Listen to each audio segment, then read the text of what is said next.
So hello again. So for this video, I'm going to show you how to use the SG90 servo motor. So what we will be needing is the SG90 servos, its attachments, our Arduino Uno board, a potentiometer, breadboard, and a couple of connectors. So first, we're gonna use the breadboard to extend our 5 volts supply. Since you can see here that we only have one 5 volts output from our Arduino board. So, so to extend the 5 volts, we're going to use the breadboard. So let's connect the 5 volts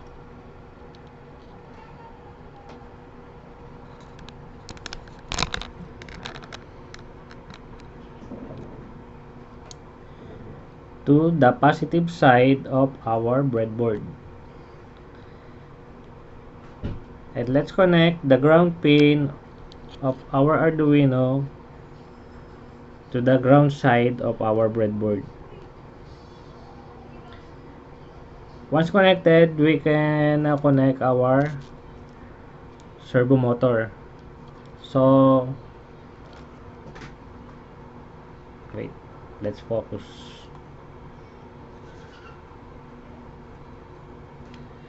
Before we connect the servo motor, we're going to put some attachment to its shafting. So you can choose between these three, whatever you like, because we're just going to attach some of this attachment to show you that the rotation of our servo motors. So we have some screws here included in the kit. So let's get the tiniest one.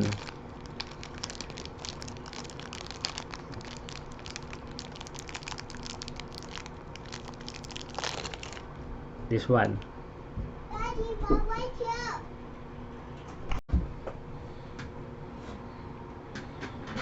Okay, so let's connect our screw to the shaft of our SG90 servo motor. So using oops,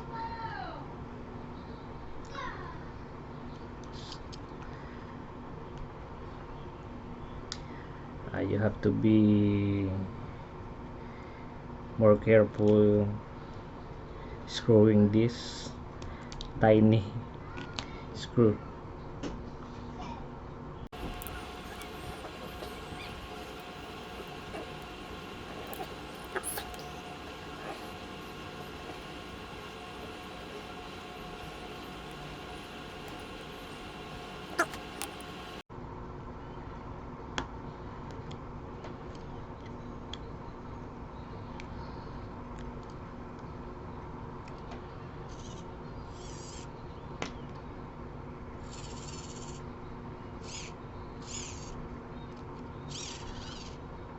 So after this, we're going to connect our servo motor to our Arduino and our breadboard.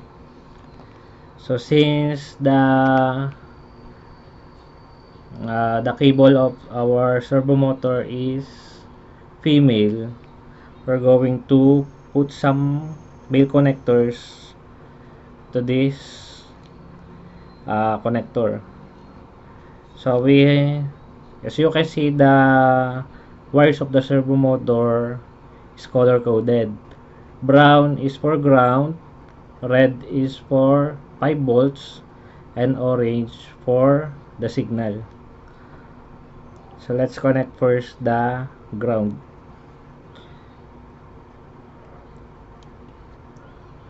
Okay. and then the 5 volts,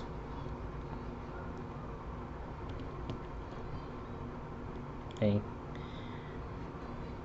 and finally our signal pin, the color orange wire, to pin 9. So for this example, we're going to use pin 9 of our Arduino.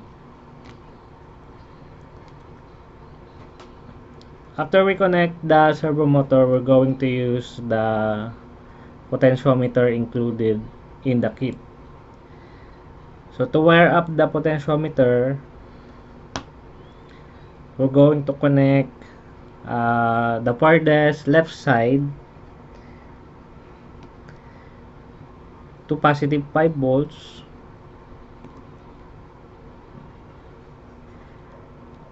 and the negative to the right pin of our potentiometer. So, and the middle pin of our potentiometer to pin A0 of our Arduino board, analog pin.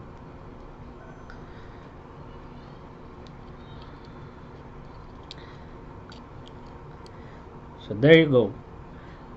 Our connection is now complete.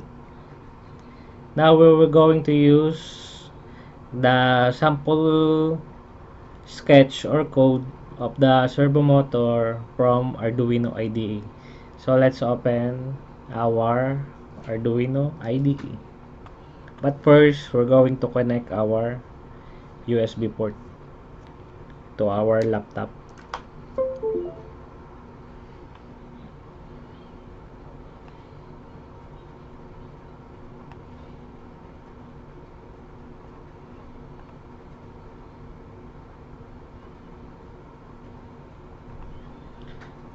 So I have here the sweep code from our Arduino IDE. So to open this code, we're going to click on File, Examples, then let's find the servo and sweep. So it's already open in my Arduino IDE, so we're not going to click this now. So let's upload the code and see how the servo functions. So to upload the code, select the board Arduino Uno and select the designated port for our Arduino Uno. So in our case, we have the COM4. So let's upload. The sweep codes only uh, uh, it makes the servo turns left and right with an angle of 180 degrees. You can see here. That's the sweep. So as you can see from the code, we use pin 9 for the servo, and for the loop we have the rotation for clockwise and counterclockwise. So the limit of our servo motor is 180 degrees and the lower limit is 0. So it just rotate from clockwise to clockwise, counterclockwise with an angle of 180 degrees. Okay. So to control our servo, we're going to use the potentiometer, but we will upload a different code. So let's check here again on our Arduino IDE rather. So let's click on File, Examples. Let's select on Servo and then Knob.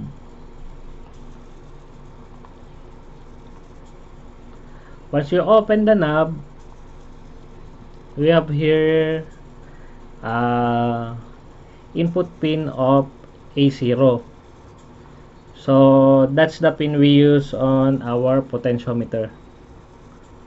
So let's upload this code and let's see how the potentiometer controls our servo motor.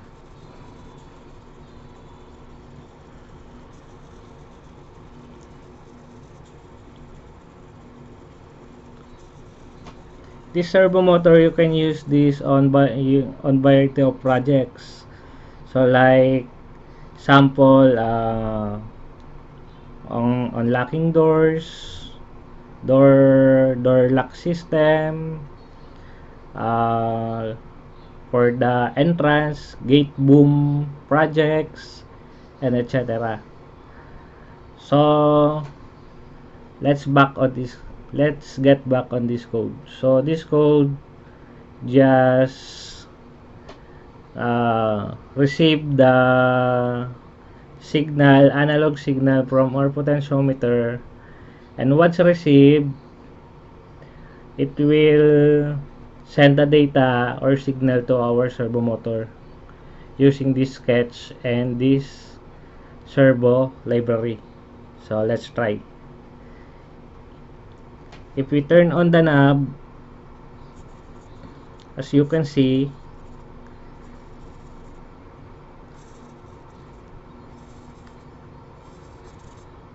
the servo follows when we turn the knob from left and right. So let's try to turn faster.